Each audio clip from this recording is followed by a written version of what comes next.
حسان بن ثابت رضی اللہ تعالیٰ عنہ کی ڈیوٹی تھی تلوار لے کے حفاظت کرنے کی، تو ایک یہودی آ گیا، وہ اب ٹو کرنے لگا، تجسس کرنے لگا کہ یہاں عورتیں ہیں تو کوئی مرد بھی ہے کہ نہیں، دائیں بائیں دیکھنے لگا۔ حضرت صفیہ رضی اللہ تعالیٰ عنہ نے توجہ کی اور جناب حسان بن ثابت سے کہنے لگے 1 منٹ لگا اس کی گردن مار دے، ایسا نہ ہو کہ یہ جا کے بتا دے، گردن اڑا دے۔ حضرت حسان بن ثابت ذرا تھوڑی کوشش کرنے لگے، ارادہ کرنے لگے، آگے بڑھنے لگے، تو ابھی وہ تیاری میں ہی تھے تو حضرت صفیہ رضی اللہ تعالیٰ عنہ خود نکلی پیچھے سے ہو کے، ذرا سا ایک ستون کے پیچھے چھپی، ہاتھ میں بڑا سا ڈنڈا پکڑا، وہ آپ کے قریب سے گزرنے لگا۔ تو یہ خاتون کی بات کر رہا ہوں، خاتون کی، کسی مرد کی ضرورت ہے عورت کو تنگ کر جائے؟ شرط یہ ہے کہ عورت کے اندر بھی تو غیرت ایمانی ہونا، اس کے اندر بھی تو وہ قوت ہونا، ایسا نہ ہو کہ وہ کمزور پڑ جائے۔ ہاتھ کے اندر ڈنڈا تھا، جب وہ یہودی پاس سے گزرنے لگا تو اللہ اکبر کہہ کہ بی بی نے اتنے زور سے مارا ڈنڈا، حضور کی پھپھو نے ایک ہی ڈنڈا کھایا اور وہ زمین پہ ڈھیر ہو گیا۔ حضرت صفیہ نکلی اور جناب حسان بن ثابت سے کہنے لگی مجھے آتی ہے شرم، چونکہ جب کسی کو مار دیا جائے تو اس کا مال مال غنیمت ہے نا کافر کا، اب اس کی زرہ اتارنی ہے، اس کی تلوار لینی ہے۔ فرمایا مجھے شرم آتی ہے، وہ مرد ہے، اس طرح کرو مار میں نے دیا، سامان تم اتار کے لے آؤ۔ یہ قوت تھی مسلمان عورتوں کے اندر، یہ شوق تھا، یہ جذبہ تھا۔ ہمارے ہاں نا روز روز کی کمزوریاں، عورتوں کا روز آنسو بہانا اور جہاں بھی سنانا دھوکھی سنانا، اس نے انہیں کمزور کر دیا ہے۔ آپ کے ذہن پہ چیزیں سوار ہو جاتی ہیں نا، تو یہ جو مرد زیادہ رہتے ہیں نا عورتوں کے ساتھ، زیادہ وقت گزارتے ہیں، زیادہ داستانیں سنتے ہیں، ان میں وہ ساری چیزیں پیدا ہو جاتی ہیں۔ آپ نے ناراض نہیں ہونا، میں دعوے سے کہتا ہوں کہ جو جوان اپنی اماں کے اور ابا کے شکوے کرنے لگ جاتا ہے نا، اس نے 1.5 گھنٹہ باتیں سنی ہیں بیوی کی، ایسے مفت میں نہیں شکوے کر رہا، اس نے ہلکا ہلکا کہیں جی بھی کیا ہے، تو تب یہ ساری کہانیوں نے جنم لیا۔ آپ جس کی صحبت میں بیٹھیں گے اس کا کچھ نہ کچھ اثر ہے، بلکہ عارف رومی تو کہتے ہیں کہ شیر کے بچے کو بکریوں میں چھوڑ دو، بکری بن جائے گا۔ شیر کے بچے کو بکریوں میں چھوڑو، وہ بکری ہے، اس لیے کہ شیروں کی صحبت بندے کو شیر بناتی ہے۔ تو جب بیٹھنا ہی نہیں ہے، باتیں ہی سارا دن یہ والی سننی ہے، ہر وقت رہنا ہی اسی داستان میں، پھر کمزور باتیں، پھر اپنے ماضی کے دکھ، پھر پتہ نہیں کیا۔ آپ نے ناراض نہیں ہونا، میں بعض جوانوں کی باتیں سن کے میرا دل کرتا ہے کہ اسے کہوں یار تو کیا بات کر رہا ہے، اپنا قد دیکھ، تو اپنی عمر دیکھ، رب نے تجھے مرد بنایا ہے، تو کمال آدمی ہے، تو کھڑا ہو۔ اگر اس طرح امت مسلمہ کے نوجوان رہیں گے تو میدانوں میں کس نے نکلنا ہے؟ بات بات پہ رو جانا، بات بات پہ سہم جانا، حالات کے سہمے ہوئے لوگوں کو بتا دو حالات بدل جاتے ہیں، ایک جیسے نہیں رہتے۔ آپ کی طبیعت میں دلیری اور وقار ہونا چاہیے۔ حضرت اسماء بنت ابی بکر صدیق، حضرت صدیق اکبر رضی اللہ تعالی عنہ کی وہ صاحبزادی ہیں جو حضرت عائشہ کی بڑی ہمشیرہ ہیں۔ رات کو غار ثور میں مرد جاتے ڈرتے ہیں، آج بھی ڈرتے ہیں، اور جناب اسماء نبی پاک کی روٹی لے کے جایا کرتی تھی۔ پھر اللہ نے ان کو بیٹا دیا، حضرت عبداللہ بن زبیر،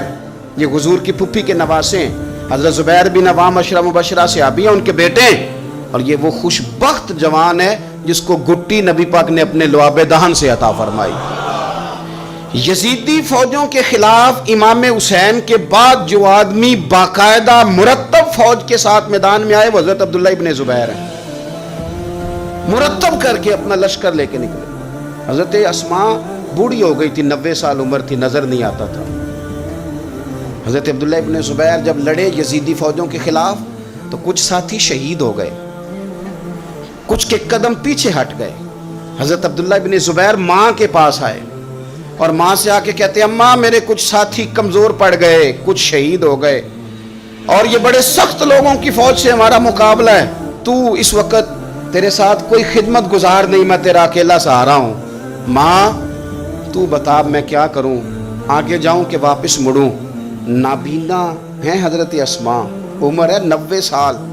بیٹے کی پشت پہ ہاتھ رکھ کے کہتی ہیں پتر پہلے یہ بتا کہ تو حق پہ ہے کہ نہیں، تو حق پہ ہے کہ نہیں؟ ان ماؤں کی گود میں اسلام پلا کرتا تھا، حق پہ ہے کہ نہیں؟ تو حضرت عبداللہ ابن زبیر کہنے لگے اماں میں حق میں ہوں۔ تو حضرت اسماء کہنے لگے پتر پھر میدان میں جا، اور میرا پتر ایک میرے ساتھ وعدہ کر، کوئی بھی تیر پشت پہ نہ کھانا، سارے سینے پہ کھا کے آنا۔ حضرت عبداللہ ابن زبیر عرض کرنے لگے اماں یہ بڑے ظالم قسم کے دشمن ہیں، یہ آنکھیں نکال دیتے ہیں، ہونٹ کاٹ دیتے ہیں، جسم کے ٹکڑے ٹکڑے کرتے، تو سہ لے گی؟ کیا جواب ہے، کیا طاقت ہے، کیا ہمت ہے۔ حضرت اسماء فرمانے لگی پتر بکرے کو نہ صرف ذبح ہوتے وقت تکلیف ہوتی ہے، کھال اترتے وقت کوئی تکلیف نہیں ہوتی، جا میرا بیٹا میدان میں۔ حضرت عبداللہ ابن زبیر شہید کر دیے گئے، ان کی لاش مبارک مکہ مکرمہ کے چوک میں جنت المعلہ کے پاس لٹکا دی گئی۔ حجاج بن یوسف نے حضرت اسماء کو بلایا اور بلا کے کہنے لگا تجھے پتہ ہے تیرا بیٹا لٹکا ہوا ہے؟ فرمانے لگی ہاں مجھے پتہ ہے، یہ بچپن سے ہی شاہ سوار ہے، یہ گھوڑوں پہ رہنا ہی پسند کرتا تھا۔ اور پھر کیا جملہ کہا، حجاج کے لوگ کہتے ہیں یہ فوجوں میں اور تلواروں کی جھنکار میں کبھی نہیں کانپا تھا، پر حضرت اسماء جو نابینا ہیں ان کے جملوں نے نرزہ طاری کر دیا۔ فرمانے لگی حجاج میرا پتر لٹک گیا ہے، کہیں تیرے آگے جھکا تو نہیں نا؟ لٹک ہی گیا ہے، جھکا تو نہیں میرا پتر؟ 14 دن تک لٹکے رہے، لاش مبارک لٹکی رہی، لیکن حضور کا لعاب دہن تھا نا، لوگ کہتے ہیں قریب سے گزرتے تھے تو دور دور تک خوشبوئیں پھیلی ہوئی، دور دور تک۔ مائیں ایک صحابیہ ہے، نام ہے ام عمارہ، جنگ احد میں زخمیوں کو پانی پلاتی، اپنے 2 بیٹے اپنا شوہر لے کے احد میں آئیں، زخمیوں کو پانی پلاتی ہیں، مرہم پٹی کرتی ہیں۔ اچانک جنگ کا پانسا پلٹ گیا، وہ درے پہ جو لوگ حضور نے مقرر کیے تھے وہ غلط فہمی کی وجہ سے درہ چھوڑ گئے، حالات اور ہو گئے، عجیب سا ماحول ہو گیا۔ پھر یہ بھی افواہ پھیلا دی گئی کہ معاذ اللہ حضور شہید کر دیے گئے، لوگوں کے حوصلے بڑے اور رنگ اختیار کرنے لگے، حضور کے گرد تھوڑے سے لوگ رہ گئے۔ او میرے بھائیوں، او ملت کی بیٹیوں بہنوں، یہ ہے تمہارا انداز دین کی خدمت میں، یہ خواتین کا انداز ہوتا ہے۔ حضرت ام عمارہ پہلے زخمیوں کی مرہم پٹی کرتی تھی، اب سارا کچھ پھینک دیا، تلوار لی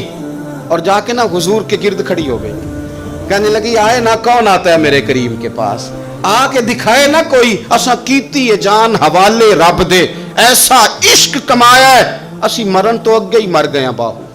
اساں تا مطلب نو پایا ہے، آ کے کھڑی ہو گئی۔ حضور فرماتے ہیں میں دائیں دیکھتا تھا تو ام عمارہ ہوتی تھی، میں بائیں دیکھتا تھا تو ام عمارہ ہوتی تھی، آگے دیکھتا تھا تو ام عمارہ، پیچھے ام عمارہ۔ حضور فرمانے لگے تو بہت سارے لوگوں سے سبقت لے گئی ہے، تو بڑے سارے لوگوں سے آگے نکل گئی ہے، ان کو زخم لگ رہے ہیں، تیر آ رہے ہیں، پر خاتون ہو کے ڈٹی ہوئی ہیں، رسول اللہ صلی اللہ علیہ وسلم کے سامنے کھڑی، حضور پر آنے والے تیر اپنے وجود پہ لیتی ہیں۔ او میرے عزیز، رسول پاک علیہ السلام نے فرمایا تجھے رب نے بڑا حوصلہ دیا ہے، اتنا گہرا زخم بازو میں آیا کہ غار بن گئی، غار۔ اللہ کے پیارے محبوب نے نظر کرم فرمائی، حضور نے فرمایا کچھ مانگ لے، کہنے لگی سونیا اگر میری خدمت قبول ہے تو دعا کر دیں اللہ قیامت کے دن بھی آپ سے دور نہ کرے، رب دور نہ کرے۔ حضور نے دعا کر دی، اے اللہ اس کو اور اس کے خاندان کو قیامت میں بھی میری رفاقت دینا۔ حضور کی دعا سنی تو باہر نکلی، فرمانے لگی لوگوں لو پھر میں نے اپنا مقصد پا لیا ہے، میں کامیاب ہو گئی ہوں، اب دنیا کی کوئی مصیبت بھی میرے اوپر آئے تو مجھے کوئی پرواہ نہیں، اس لیے کہ مدینے والے نے یہاں بھی کرم فرما دیا ہے وہاں بھی کرم فرما دیا ہے۔ یہ طاقتیں تھیں ان خواتین کے۔ ایک تابعی بزرگ تھے حضرت ابو عبد الرحمن فروغ، صاحب تاریخ بغداد نے لکھا ہے وہ جہاد پہ چلے گئے، 30,000 دینار اپنی بیوی کو جاتے دفعہ دے گئے، کہنے لگے لو پاس رکھ لو، اور بیٹا بھی ماں کی گود میں ہی تھا، کچھ نے لکھا پیدا ہو چکے تھے، کچھ کا کہنا ہے کہ ان کے جانے کے 1-2 ماہ بعد بیٹے کی ولادت ہوئی، اور بیٹے کا نام کیا ہے ربیعہ بن ابو عبد الرحمن،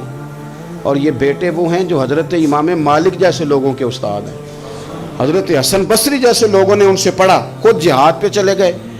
آج تو فوجیوں کی نوکری ہے نا جی، ان کا یہ نظام ہے کہ وہ جاتے ہیں انہیں تنخواہ ملتی ہے، چھٹی پہ آتے ہیں۔ اس زمانے میں یہ تھا کہ مال غنیمت سے حصہ ملتا تھا، اور فتوحات کا یہ طریقہ تھا کہ یہ علاقہ فتح ہوا تو آگے چلے گئے، وہ فتح ہوا تو آگے چلے گئے، وہ فتح ہوا تو آگے چلے گئے، کسی نے لوٹنا ہے تو پابندی نہیں تھی، لوٹ سکتا ہے۔ کچھ لوگ جہاد میں ہی رہتے تھے۔ حضرت ابو عبد الرحمن فروغ 27 سال جہاد میں رہے، 27 سال۔ یہاں تو خاوند باہر ہو تو بہت ساری عورتیں کہہ دیتی ہیں کہ تیرے ابے نے تو صرف پیسے کمائے، مصیبتیں تو ساری میں نے دیکھی۔ معاذ اللہ بعض جگہ سب نہیں لیکن بعض جگہ کہہ دیتی ہیں کہ وقت تے سارے میں کیتے 27 سال شوہر چلا گیا واپس ہی نہیں آیا 30,000 دینار دے کے چلے گئے 27 سال کے بعد خیال آیا گھر کا اب بیٹا محدث بن گیا عالم بن گیا اور کمال یہ کہ رہتے کہاں تھے حضور کے مدینے میں مدینہ النبی میں مدینہ منورہ میں صلی اللہ تعالی علیہ وسلم اور ان کے صاحبزادے حضرت ربیہ یہ مسجد نبی میں حضور کی مسجد میں بیٹھ کے نبی پاک کی حدیث پڑھایا کرتے آئے گھر دروازے پہ دستک دی صاحبزادے نے دروازہ کھولا نہ باپ بیٹے کو پہچانتا ہے نہ بیٹا باپ کو جناب ابو عبد الرحمن اندر داخل ہونے لگے تو صاحبزادے نے کہا بوڑھے میاں میرے گھر میں بغیر اجازت کے کیوں داخل ہو رہے ہیں تو وہ کہنے لگے تو بتا تو نے میرے گھر پہ قبضہ کیوں کر رکھا ہے اب جب بات زیادہ بڑھ گئی تو دونوں جانب سے لوگ جمع ہو گئے شور اٹھا تو اندر سے والدہ نے سنا پردہ سرکا کے دیکھا کہ میرے شوہر آ گئے 27 سال کے بعد 27 سال کے بعد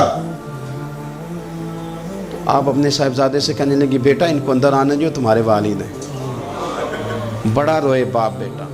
بڑا روئے ماں اور بیٹے کی محبت کا بھی اندازہ نہیں پر قرآن پاک پڑھے نا تو دو مثالیں باپ اور بیٹے کے پیار کی بھی ملتی ایک حضرت یعقوب علیہ السلام کا جناب یوسف سے پیار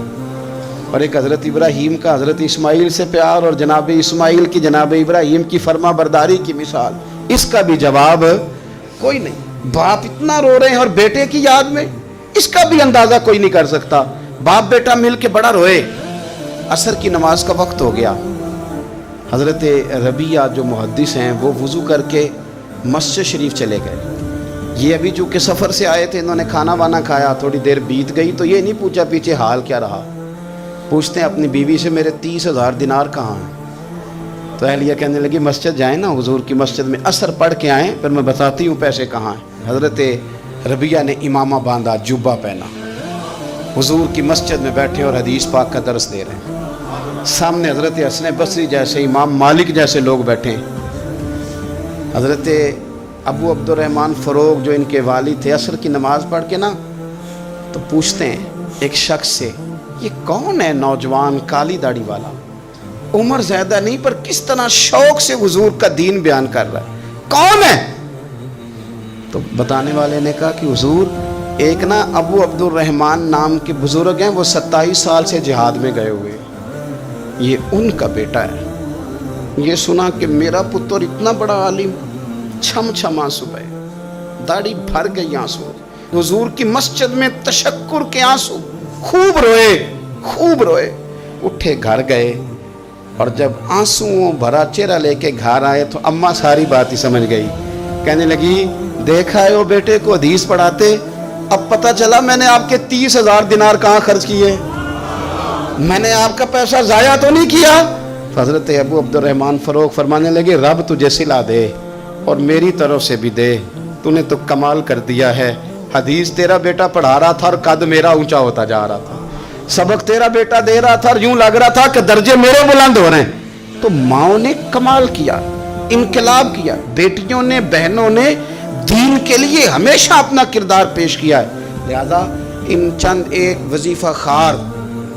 اور ناپاک عزائم والے لوگوں کو سامنے رکھ کے ملت کی بیٹیوں کو قیاس نہ کیا جائے آخر دعوانا الحمدللہ رب العالمین